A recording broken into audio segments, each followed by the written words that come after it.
Hola chicos, en esta oportunidad vamos a conversar un poco acerca de gasto cardíaco y retorno venoso. ¿Ok?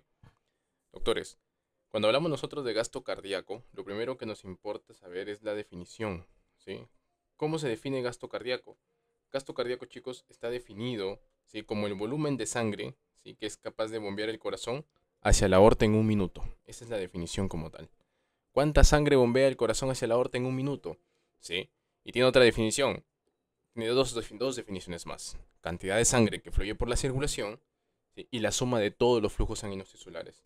Te la menciono ¿por qué? Porque esto generalmente es lo que les gusta poner a los doctores en examen. ¿Ok? Es la suma de todo. El gasto cardíaco es la suma de todos los flujos sanguíneos tisulares. Ojo, volumen de sangre que bombea el corazón en un minuto hacia la aorta. ¿Ok? O sea, básicamente nos referimos al volumen que se bombea procedente del ventrículo izquierdo. En eso se basa el gasto cardíaco. ¿Ok? No utilizamos al ventrículo derecho. Entonces, el valor teórico, ¿sí?, el valor teórico como tal es de 5 litros por minuto. Ese es teórico, doctores. No todos los pacientes tienen el mismo gasto cardíaco. Y esto es debido a que el volumen intravascular, ¿sí?, generalmente representa el 5% del agua corporal total. Entonces, eso no siempre es el mismo valor. No todos tenemos la misma cantidad de agua corporal. Eso depende de muchos factores, de el peso, depende de la masa como tal, depende de la altura, depende de la edad, etcétera. Depende del sexo también. Entonces, el valor teórico es 5 litros por minuto. ¿Qué significa? Que el corazón bombea cada minuto hacia la aorta 5 litros de sangre. Ese es el valor medio. Eso es a lo que se refiere. Se puede expresar también en mililitros, ¿no?, que vendría a ser 5000 mililitros por minuto. ¿Ya? Ahora, ¿cómo obtenemos nosotros el valor del gasto cardíaco? Simple, doctores. Multiplicando, ¿sí?, gasto cardíaco es igual a volumen sistólico por frecuencia cardíaca. ¿Ok? Recuerden ustedes que teóricamente el volumen sistólico, doctores, es 70 mililitros. ¿Sí? Y la frecuencia cardíaca, si bien es cierto, oscila entre 60 y 100, se puede utilizar como valor promedio 70 por minuto, ¿no? Si tú multiplicas 70 por 70, te va a dar como resultado 4900 mililitros por minuto, ¿no? Que esto aproximado da 5000 mililitros o 5 litros por minuto. ¿Ok? Generalmente los hombres, ¿no?, teóricamente tienen mucho mayor gasto cardíaco, ¿no?, aproximadamente un valor de 5.6 litros por minuto, y las mujeres entre 4.9. Pero haciendo una media, se dice pues que el valor como tal es de 5 litros por minuto. ¿Ok? Entonces no olvidar eso. El valor del gasto cardíaco es teóricamente 5 litros por minuto. Muy bien. Ahora, ¿qué factores van a afectar el gasto cardíaco? ¿Sí? El gasto cardíaco, doctores, se ve afectado por cuatro factores. Uno de ellos es el metabolismo basal. ¿Qué quiere decir? No, si, no es el mismo gasto cardíaco en un paciente que, por ejemplo, está postrado, ¿sí?, hospitalizado, postrado en cama, a un paciente que es, por ejemplo, un deportista que constantemente anda en movimiento. ¿Ok? El paciente postrado, recuerda que el gasto cardíaco también va a estar definido en función de lo que necesita el cuerpo, ¿no? Si el cuerpo necesita mayor flujo de sangre como tal, ¿no?, ahí aumenta la demanda metabólica, la demanda sanguínea, pues obviamente aumentará el gasto cardíaco. Por ejemplo, en el deportista, ¿no?, cada vez que realiza ejercicio, por ejemplo, o como es un paciente mucho más activo, sus músculos están hipertrofiados, por lo cual la demanda de oxígeno y por ende de sangre es mayor, ¿sí? Entonces en esos pacientes, pues obviamente será mucho mayor el gasto cardíaco a un paciente postrado, ¿no?, que incluso, pues al estar en reposo, la demanda de sangre no es tan elevada, y un paciente postrado crónico tiende a tener también pues menor masa muscular, entonces el gasto cardíaco es menos. ¿Ok? Lo otro es el ejercicio físico, lo que les decía, ¿no? En el ejercicio físico, por ejemplo, lo que se activa es el sistema nervioso simpático, ¿ok? Y esto es por básicamente señales colaterales que bajan de la corteza motora, ¿no? Recuerda que el ejercicio físico es una actividad consciente en la que para que tú hagas ejercicio la señal tiene que enviarse de la corteza motora. Entonces, cuando baja la señal de la corteza motora se generan señales colaterales que van a estimular a lo que es el centro vasomotor, ¿no?, la zona vasoconstrictora para ser más específicos, y ahí pues tenemos al sistema nervioso simpático. ¿Ok? Entonces, ¿qué hace el sistema nervioso simpático, doctores? Pues aumenta, ¿sí?, aumenta frecuencia cardíaca. Y hemos dicho, ¿qué factores determinan el gasto cardíaco? Uno de ellos es frecuencia cardíaca. ¿sí? Entonces, al aumentar frecuencia cardíaca, aumento yo por ende mi gasto cardíaco. ¿Qué otro factor? La edad. No es lo mismo, ¿sí? El gasto cardíaco en un paciente de 20 años a un paciente de 80, 90 años, que obviamente será mucho menor. Y lo otro es el tamaño del organismo, ¿no? Igualmente, no es lo mismo el gasto cardíaco en un paciente de 80 kilogramos, 25 años, lo que tú quieras, a un recién nacido, ¿sí? Entonces, ahí hay que tener en cuenta esas diferencias, ¿ok? No olvidar también que gasto cardíaco, doctores, ¿sí? Se determina a través de lo que es el índice cardíaco. Entonces ahí, para nosotros sacar el índice cardíaco, lo que hacemos es, primero, determinar el gasto cardíaco del paciente, ¿sí? Tomando como valor el volumen sistólico como tal, 70, y la frecuencia cardíaca que tenga el paciente, sobre la superficie corporal, ¿ok? Entonces el gasto cardíaco es directamente proporcional al índice cardíaco. A mayor gasto cardíaco, mayor será el índice cardíaco, y la superficie corporal es inversamente proporcional. A mayor superficie, menor gasto cardíaco, ¿ok? Menor índice, perdón, menor índice cardíaco. Muy bien. Entonces lo que te mencionaba anteriormente, ¿no? Doctores, el gasto cardíaco es igual al flujo sanguíneo tisular total. Eso es gasto cardíaco. Ya, esa es una de las definiciones. Y acá este gráfico es interesante porque acá te da a entender, pues no, mira, date cuenta el flujo sanguíneo que emana el corazón izquierdo, en este caso, el ventrículo, hacia todos los tejidos, es el mismo gasto cardíaco, ¿no? La cantidad de sangre que inyecta cada minuto es sangre destinada a irrigar lo que son en este caso los órganos, de los cuales el más importante pues es la circulación esplácnica, ¿no? Que va básicamente hacia el hígado, y luego tenemos a los riñones como en segundo lugar, ¿ok? Y date cuenta que músculos inactivos, 15%, luego la piel, 18%, ¿no? Y corazón, siendo un órgano tan importante, recibe menos flujo sanguíneo como tal. Entonces, la suma de todos estos flujos sanguíneos, ¿sí? Es justamente el gasto cardíaco, ¿ok? Ahora, este gasto cardíaco, si te das cuenta, tiende a ser igual al retorno venoso. Y ese es otro principio que debes entender, ¿ok? Gasto cardíaco, doctores, es igual a retorno venoso. ¿Por qué? Si yo bombeo 5 litros por minuto, doctores, teniendo en cuenta que la circulación es un circuito cerrado, ¿sí? Si yo bombeo 5 litros de sangre en un minuto, por lógica deberían regresar 5 litros de sangre en un minuto también. ¿Ok? Entonces, retorno venoso, ya vamos a ver más adelante, que se define como la cantidad de sangre que llega hacia la aurícula derecha. ¿Ok? En un minuto también. Entonces, son iguales estos valores. Si se modifica uno, si aumenta el gasto cardíaco, aumenta el retorno venoso.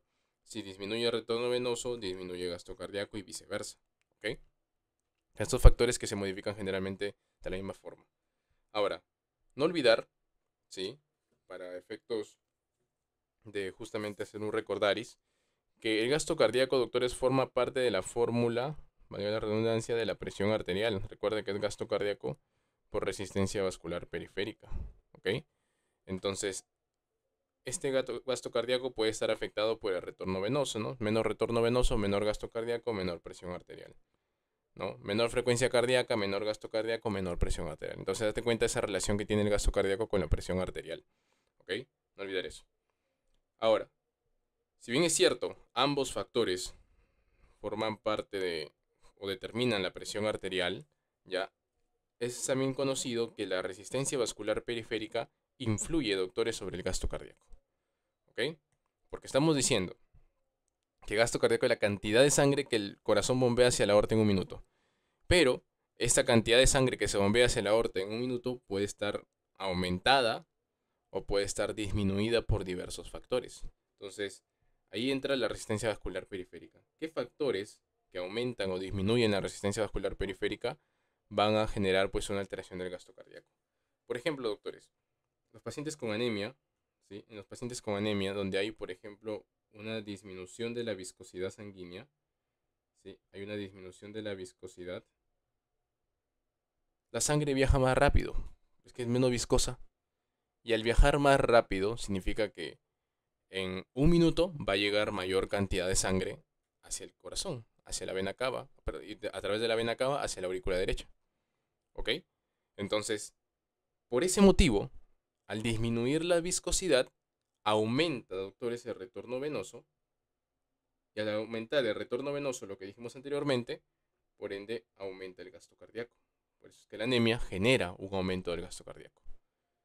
Pacientes con hipertiroidismo, doctores. El paciente hipertiroideo desarrolla generalmente aumento de frecuencia cardíaca por el aumento de las hormonas tiroideas. ¿Ok? Entonces, al aumentar frecuencia cardíaca, lo que dijimos anteriormente, ¿sí? Frecuencia cardíaca es un determinante del gasto cardíaco. Si aumento frecuencia cardíaca, por ende voy a aumentar mi gasto cardíaco también. ¿Ok? Luego tenemos los famosos circuitos arteriovenosos, que básicamente son conexiones en las que la sangre ya no pasa por el capilar, sino que pasa directamente de la arteriola hacia la vénula, ¿no? Y como tal se salta, es un shunt. Entonces, al generar ese shunt significa que la sangre, pues ese tiempo que le tomaba pasar por el capilar ya no va a estar. Entonces va a regresar mayor cantidad de sangre en ese minuto hacia lo que es en este caso la vena cava inferior, bueno, hacia la aurícula derecha a través de la vena cava inferior y por ende mayor retorno venoso que generará mayor gasto cardíaco. ¿Ok? Y luego también tenemos involucrado el beriberi. Ahora, ¿qué pasa, por ejemplo, en el paciente que desarrolla alteraciones como por ejemplo la amputación? La amputación en ambos brazos. En estos pacientes, doctores, hay un aumento de la resistencia vascular periférica. ¿Sí? Hay un aumento de la resistencia vascular periférica. ¿Por qué? Porque hay menos vasos sanguíneos. ¿Ok? Hay menos vasos sanguíneos y por ende es más pequeño el cuerpo, mayor resistencia. El paciente hipotiroideo también va a disminuir su gasto cardíaco. ¿Por qué? Porque tiende a la bradicardia. ¿Ok? Entonces la resistencia vascular periférica, doctores, influye negativamente en el gasto cardíaco. Si hay mucha resistencia, ¿sí? Por ende va a disminuir la cantidad de sangre que se va a bombear en un minuto. ¿Sí? Entonces no olvidar eso. ¿Ya? Resistencia vascular periférica influye de manera negativa en el gasto cardíaco. Muy bien, entonces tener en cuenta bastante esto acerca de lo que son los factores que van a involucrarse en este caso en el gasto cardíaco. Entonces no olvidar esta formulita. Gasto cardíaco, doctores, es inversamente proporcional a la resistencia periférica total. ¿Ok? Entonces, a mayor resistencia, menor será el gasto cardíaco. Pero es directamente proporcional a la presión arterial. A mayor presión arterial, mayor será el gasto cardíaco. ¿Ok? Porque si la presión en la arteria es mayor, la sangre avanza más rápido a través de las arterias y por ende llega mayor cantidad de sangre hacia el corazón también, ¿no? Entonces genera mayor gasto cardíaco. Muy bien. Ahora, la curva de gasto cardíaco, doctores, es esta que ustedes están observando aquí. Eso es importante porque básicamente el tema está enfocado a interpretar la curva. Lo primero que deben saber, chicos, miren lo que involucra este gráfico, ¿ah? Ojo, el gráfico, no la curva. El gráfico, miren lo que involucra. Gasto cardíaco, determinado en litros por minuto, y la presión en la aurícula derecha. ¿Ok? Esta curva que estás viendo aquí, doctores, representa contractilidad cardíaca. Eso es algo que no debes olvidar nunca. ¿Sí? Representa contractilidad cardíaca. ¿Y qué es contractilidad? Contractilidad, doctores, es la capacidad que tiene el corazón para poder contraerse. Eso es contractilidad. ¿Sí? Muy diferente a hablar de fuerza de contracción, que es la fuerza con la que se contrae, ¿no? Su mismo nombre lo dice. Pero contractilidad es como tú te haces la pregunta, ¿el corazón se contrae menos o se contrae más? ¿Puede contraerse? Esa es la pregunta cuando hablas de contractilidad. Si puede contraerse es porque tiene la capacidad de contraerse, eso significa que tiene buena contractilidad, ¿no? Y esta contractilidad puede estar aumentada, puede estar disminuida, ¿no? Y ya vamos a hablar qué factores alteran la contractilidad. Y lo otro es, ok, si tiene contractilidad cardíaca, si hay buena contractilidad cardíaca, significa que el corazón se puede contraer, ¿ok? Ahora, ¿se contrae fuerte o poco? Si se contrae fuerte, estamos hablando ya de fuerza de contracción, ¿te das cuenta? Entonces son conceptos totalmente diferentes. Por lo cual, no olvidar eso, la curva significa contractilidad cardíaca, chicos, no significa gasto cardíaco. ¿Y cómo se interpreta esta curva? Pues, date cuenta de lo que relaciona, ¿eh? Presión en la aurícula derecha, gasto cardíaco. Mira, cuando la presión en la aurícula derecha es cero, que ojo, es el valor normal, ¿sí? Normalmente la presión en la aurícula derecha es cero. Cuando la presión en la aurícula derecha es cero, ¿sí? Si tú trazas una línea, ¿sí? Si trazamos una línea aquí, nos damos cuenta de que cuando la presión en la aurícula derecha es cero, el gasto cardíaco, ¿cuánto es? 5. ¿Ok? Cuando la presión en la aurícula derecha es cero, el gasto cardíaco es 5, doctores. Bien. Y entonces así es como se va leyendo. Date cuenta que mientras más genera, en este caso, mientras más aumenta la presión en la aurícula derecha, el gasto cardíaco va a aumentar. ¿Pero por qué? Sí, porque aumenta la contractilidad también. Ya, aumenta la contractilidad. ¿Sí? Entonces tiene que estar relacionado a eso. ¿Ya, doctores? Mientras más presión en la aurícula derecha, mayor será el gasto cardíaco. Pero esto cuando está asociado a un aumento de la contractilidad cardíaca. ¿Ok? Muy bien. Entonces, así es como se interpreta la curva del gasto cardíaco. Cuando es 0, gasto cardíaco es 5. Y esta curva se va hasta arriba, no porque el gasto cardíaco va aumentando y que, no, o sea, lo que quiero que entiendan no es que no es, esta curva no es que se dibuja así y después cada contracción se dibuja así en cada contracción, no. Esta es una sola curva, no hay más, ¿sí? Pero ¿qué significa el hecho de que crezca hasta este punto? Significa, doctores, de que el corazón normal, ya porque esa es una curva de gasto cardíaco normal, el corazón normal puede llegar a contraerse, ¿no? Puede aumentar su contractilidad, porque date cuenta que la curva está grande. ¿Por qué? Porque aumentó contractilidad, no porque aumentó gasto cardíaco. Pero un corazón que aumenta su contractilidad, ¿no? O en su contractilidad, por así decirlo, basal, un corazón normal puede llegar a bombear hasta 13 litros por minuto de gasto cardíaco. Ojo, un corazón normal, ¿ya? Entonces, por eso significa el hecho de que crezca hasta acá la curva, porque está creciendo, pero no porque aumente el gasto cardíaco, sino porque la curva significa contractilidad.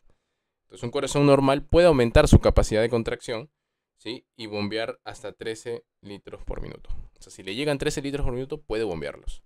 ¿Ok? Si desea bombear más, ya tiene que sufrir modificaciones el corazón. Y ahí hablamos nosotros del famoso corazón hipereficaz. ¿Ok?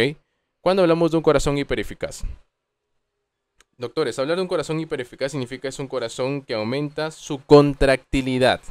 ¿Ok? Eso es hablar de un corazón hipereficaz. No estamos hablando de un corazón que aumenta su gasto cardíaco.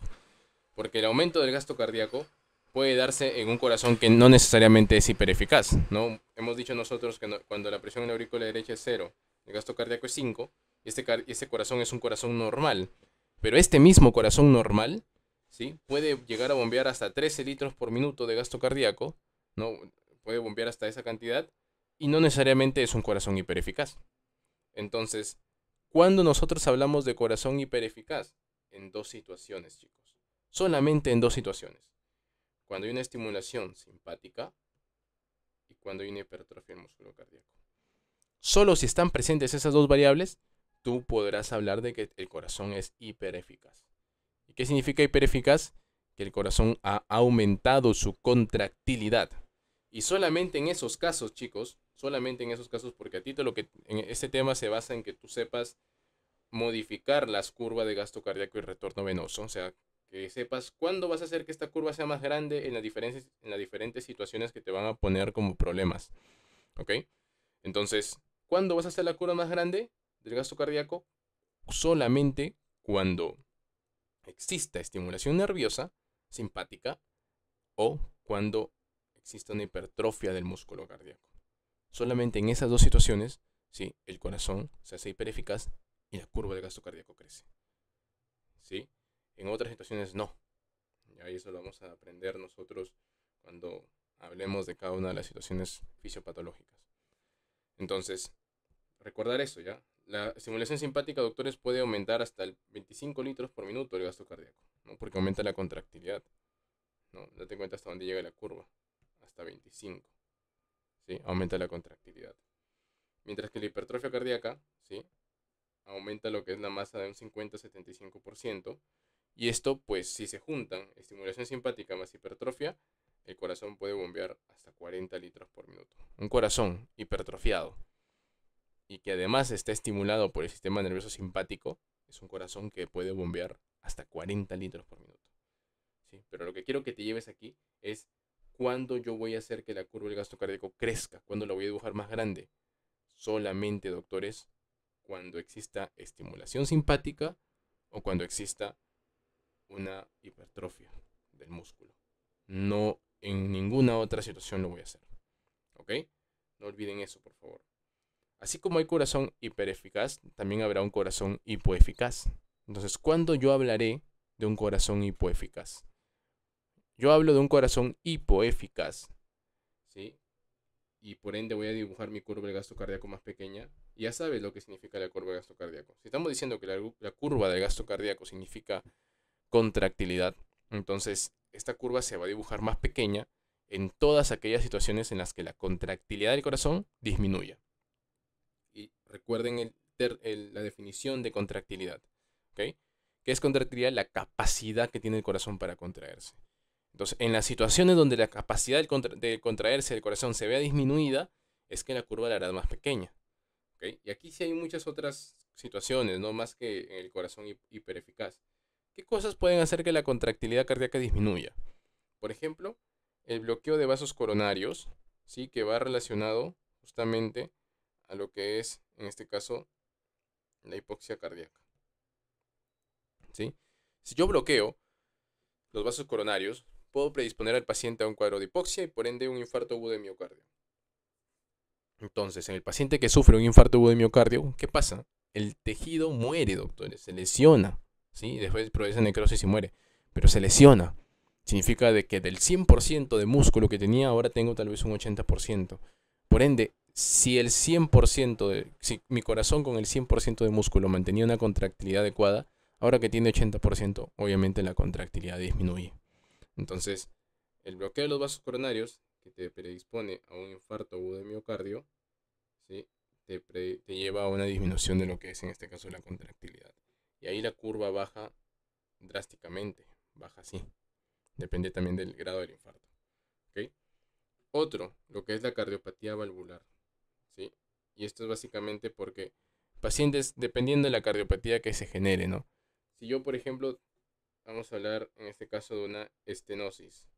Por ejemplo, el paciente que tiene estenosis aórtica, ¿sí? El paciente que tiene estenosis aórtica, ¿qué va a generar?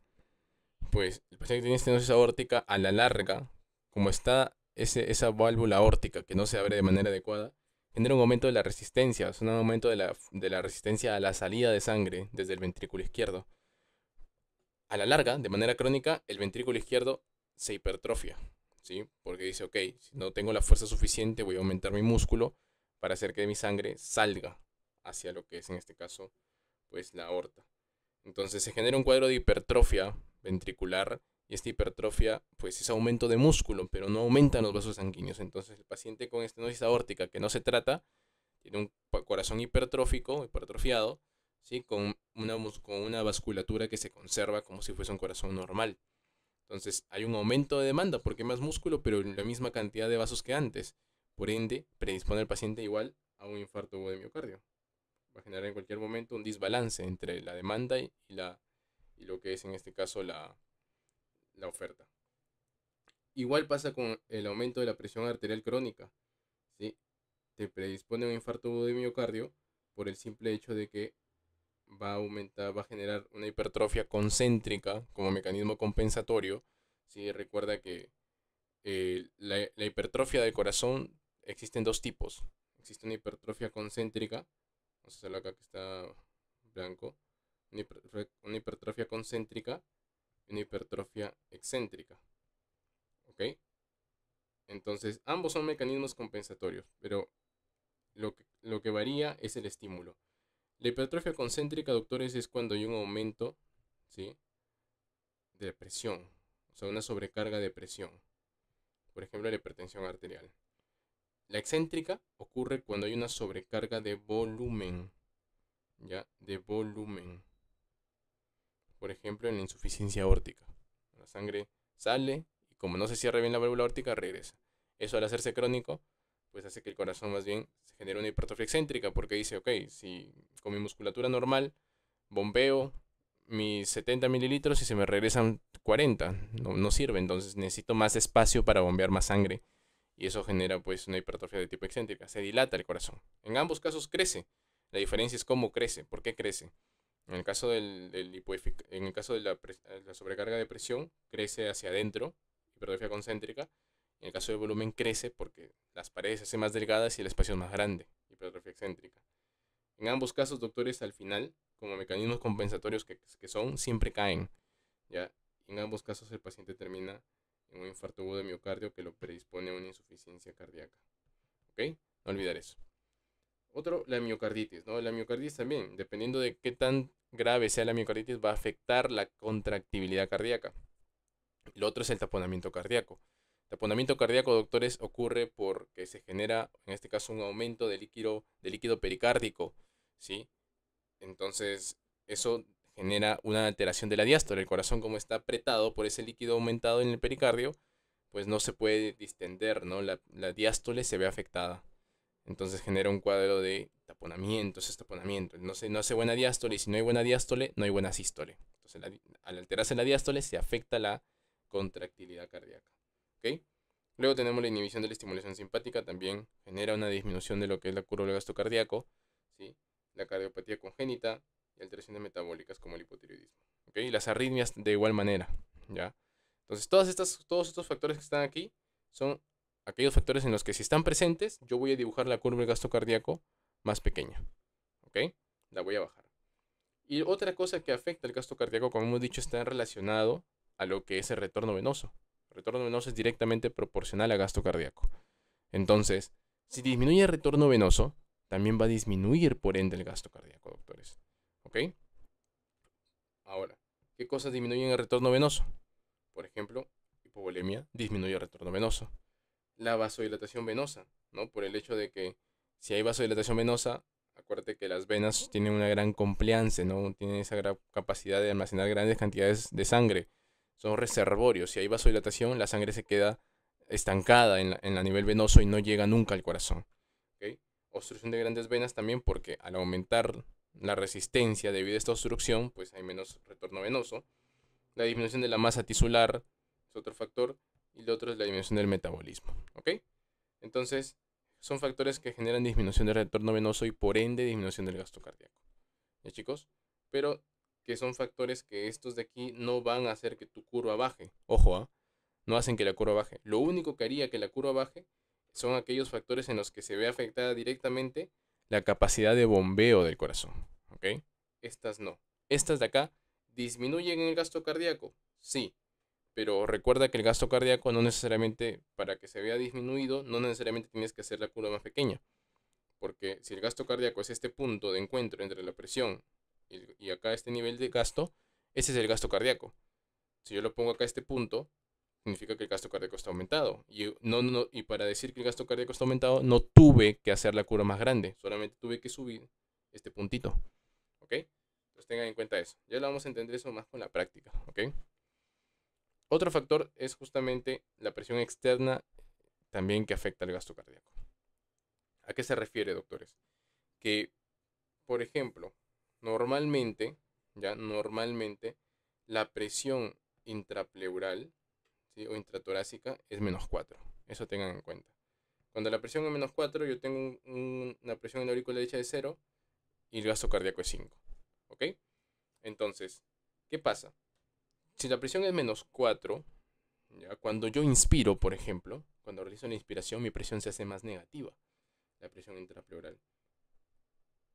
Y al hacerse más negativa, genera mayor retorno venoso, ¿sí? En la inspiración, que es acá, por ejemplo, en la inspiración, ¿okay? Se genera mayor retorno venoso. Y como hay mayor retorno venoso, por ende hay más gasto cardíaco. Eso ten en cuenta. ¿Okay? Y la curva se mueve hacia la izquierda. ¿Qué hace que la curva se mueva hacia la derecha? Por ejemplo, cuando la presión intrapleural disminuye. Se hace más positiva más bien. Por ejemplo, en la expiración o el paciente con taponamiento cardíaco. Estos son factores que hacen que la presión intrapleural sea positiva. Y si la presión intrapleural se hace positiva, significa que hay menor retorno venoso, ¿sí? Y por ende menor gasto cardíaco. Harán que la curva se vaya hacia la derecha. ¿Sí? Es lo mismo que pasa con el taponamiento cardíaco. El taponamiento cardíaco que dijimos que hacía, alteraba la diástole. Y al alterar la diástole, altera la sístole y por ende disminuye el gasto cardíaco. Entonces, cuando aumenta la presión, doctores, intratorácica, o sea, cuando se hace más positiva, el gasto cardíaco es menor. ¿Por qué? Porque el retorno venoso es menor. ¿Ok? No olvidar eso. Muy bien. Ahora conversemos acerca de retorno venoso. Retorno venoso, doctores, la definición es cantidad de flujo sanguíneo que vuelve, ojo, desde las venas hacia la aurícula derecha por minuto. ¿Sí? Entonces, si el gasto cardíaco está relacionado con la cantidad que sale desde el ventrículo izquierdo, acá es la cantidad de sangre que llega a la aurícula derecha. Y ojo, es igual a gasto cardíaco, lo que te venía mencionando. Si cambia uno, cambia otro, ¿no? Son directamente proporcionales. Por ende, si son iguales, el valor también es igual, pues 5 litros por minuto, valor teórico. ¿Qué factores van a afectar el retorno venoso? O sea, ¿qué factores harían que llegue menos sangre a la aurícula derecha? Uno de ellos es la presión en la aurícula derecha, ¿ok? Y esto viene determinado porque la cantidad de sangre que llega a la aurícula derecha es justamente 5 litros por minuto. ¿Por qué? Porque la presión en la aurícula derecha es 0 milímetros de mercurio. ¿Ok? Y aquí entra el factor de la presión de llenado sistémico, doctores. ¿Sí? Presión de llenado sistémico se define como la presión media que se toma en cualquier punto de la circulación cuando detienes el flujo sanguíneo. Es decir, si yo agarro a un paciente y hago que su flujo de sangre se detenga y tomo la presión en cualquier punto de la circulación, voy a tener una presión de 7 milímetros de mercurio, ¿sí? Que es básicamente igual a la presión capilar media. Presión capilar media y presión de llenado sistémico tienen más o menos el mismo concepto, pero el valor es igual. Ambos tienen el valor de 7 milímetros de mercurio. ¿Ok? No olvidar eso. Entonces, hay factores que pueden afectar la presión de llenado sistémico. La presión de llenado sistémico bien puede aumentar o bien puede disminuir. ¿Ok? ¿Qué cosa aumenta la presión de llenado sistémico? Por ejemplo, la estimulación nerviosa y el volumen sanguíneo, y de igual manera lo disminuye. Por ejemplo, en el caso de la estimulación nerviosa, una estimulación simpática que genera, pues como tal, vasoconstricción, va a generar un aumento de la presión de llenado sistémico. Mientras que la estimulación parasimpática, o no tanto la estimulación parasimpática, sino más bien la inhibición de la estimulación simpática, sí, que genera vasodilatación, va a generar, pues, doctores, disminución de la presión de llenado sistémico. ¿Ok? Y eso es básicamente por ese motivo, ¿no? Acá hay vasoconstricción y acá hay vasodilatación. Otro es la volemia, ¿no? Un paciente que tiene hipervolemia, su presión de llenado sistémico aumenta. Y en la hipovolemia, como hay menos sangre y menos presión, disminuye. ¿Ok? Entonces el valor normal acá es 7, doctores. Es 7. ¿Y por qué te mencionaba de que esta presión de llenado sistémico tiene que ver con justamente, es uno de los factores que afecta también al retorno venoso? Porque, doctores, a la aurícula derecha llegan 5 litros de sangre cada minuto. ¿Por qué? Porque la presión de llenado sistémico es 7 y la presión en la aurícula derecha es 0. 7 menos 0 es 7. El gradiente de presión entre la circulación y la aurícula derecha es de 7 milímetros de mercurio. Este gradiente, esta diferencia de presiones entre la circulación sistémica y la aurícula derecha genera que 5 litros teóricamente de sangre lleguen a la aurícula cada minuto. ¿Ok? Entonces, este gradiente es lo que lo permite. Si yo aumento, por ejemplo, la presión en la aurícula derecha, ya no es 0, sino ahora es 5, el gradiente va a ser 2, por ende, va a generar menor retorno venoso, porque hay más presión en la aurícula, ¿no? Hay más resistencia a la llegada de la sangre. Y otro factor sería que disminuye la presión de llenado sistémico. ¿Y cómo disminuiría la presión de llenado sistémico?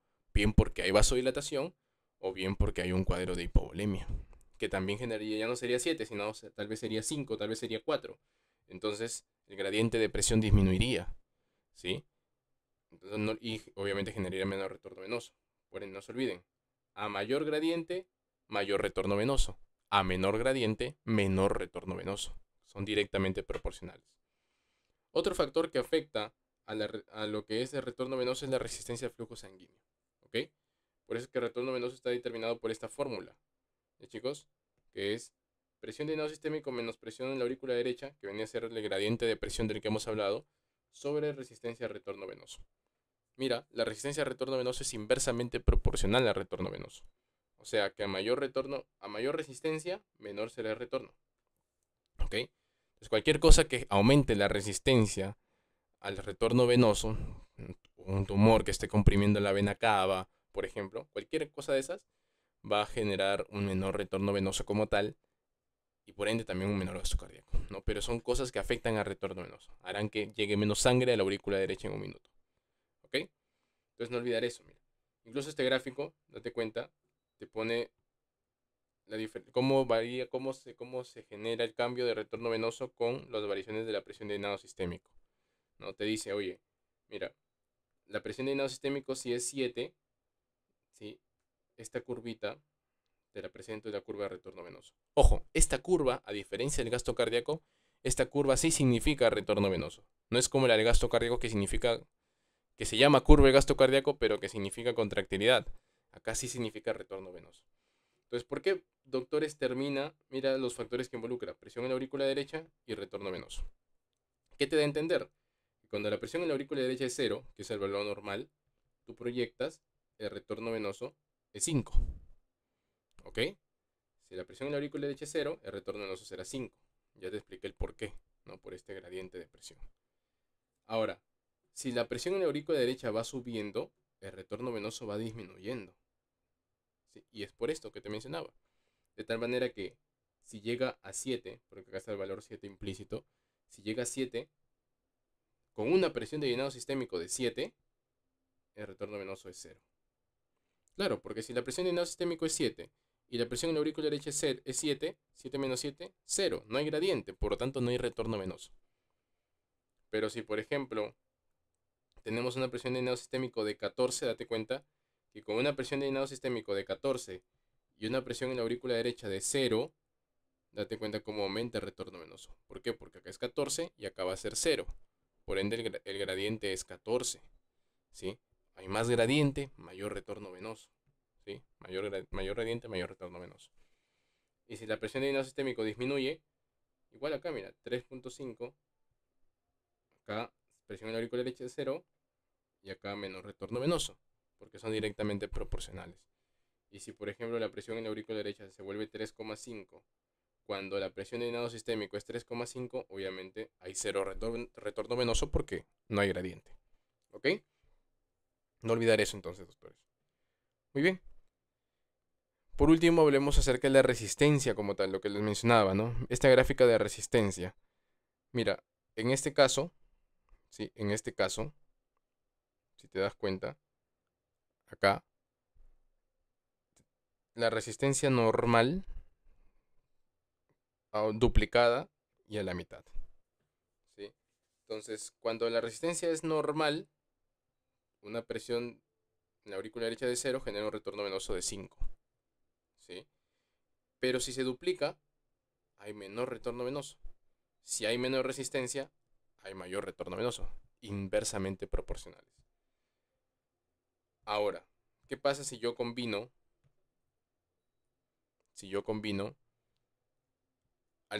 variaciones de resistencia con variaciones de presión de llenado sistémico? Si yo combino esos dos factores, ¿sí? Me voy a dar cuenta de que, mira, en el caso de la gráfica de color rojo, es una presión de llenado sistémico de 7, que es lo normal, con una resistencia normal, ¿sí? Y cuando eso pasa, mi presión en la aurícula derecha es 0 y mi retorno venoso es 5. Todo normal. Pero ¿qué pasa si, por ejemplo, me voy al gráfico verde? Tengo una resistencia aumentada al doble, pero con una presión de llenado sistémico mayor, de 10,5. Aún así, mira, aunque la presión de llenado sistémico es mayor, y por ende hay mayor gradiente, cuando mi presión en la aurícula derecha es 0, mi retorno venoso igual está disminuido. ¿Por qué? Eso te da a entender, doctor, ¿qué cosa? De que la resistencia es el factor más importante.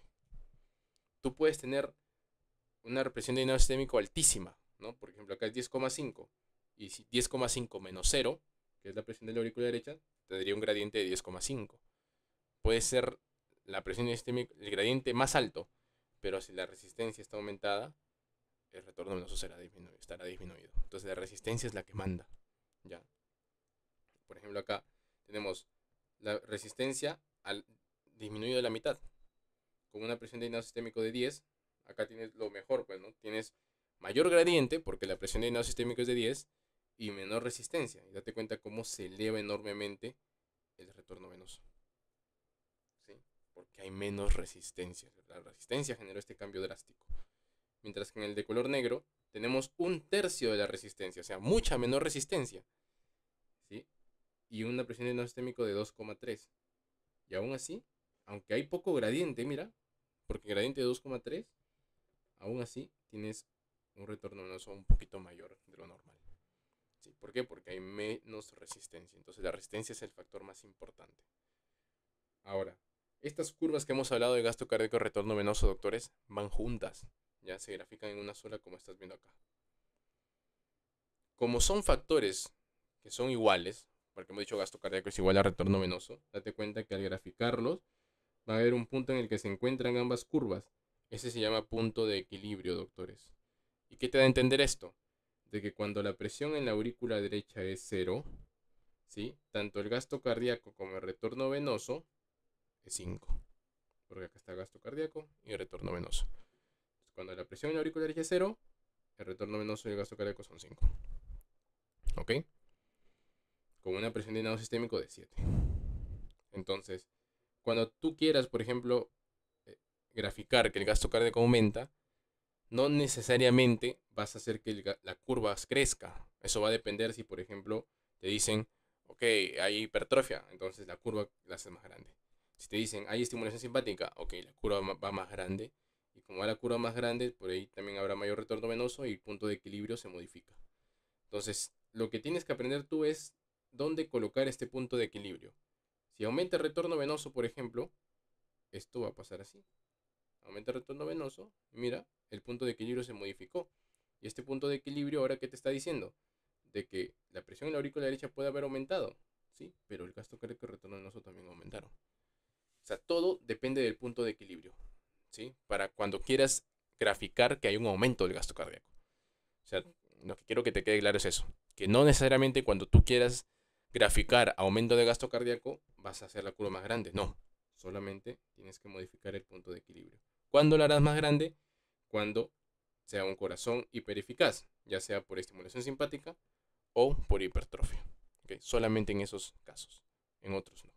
¿Ok, chicos? Entonces, importante entender eso acerca de lo que es curva de gasto cardíaco y retorno venoso, ¿ya? Para justamente comprender cómo se modifica en casos, por ejemplo, de transfusión o de infarto agudo de miocardio. ¿Ok? Que eso ya se ve pues en una sesión más práctica. ¿Ok, chicos? Muy bien, perfecto.